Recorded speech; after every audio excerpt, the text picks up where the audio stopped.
Hey guys, so today I wanted to do a quick review on this Anivia headset. I really love this headset, guys. I love the color. It looks very nice. A lot of people love using it for gaming. I personally like using it to listen to music because it's super comfortable. The headset is actually very cushiony. A lot of people think that it's very thin, but honestly for me, I can use it for hours and it feels comfortable. I really like it. It goes around my entire ear.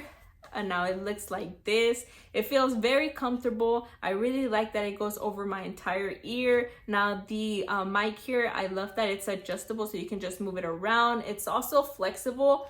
So sometimes like if it doesn't hit the correct spot, you can always move it. So I really like that. Now it's also adjustable, so you can just adjust it based on your liking. If you like it more tighter, if you like it more loose.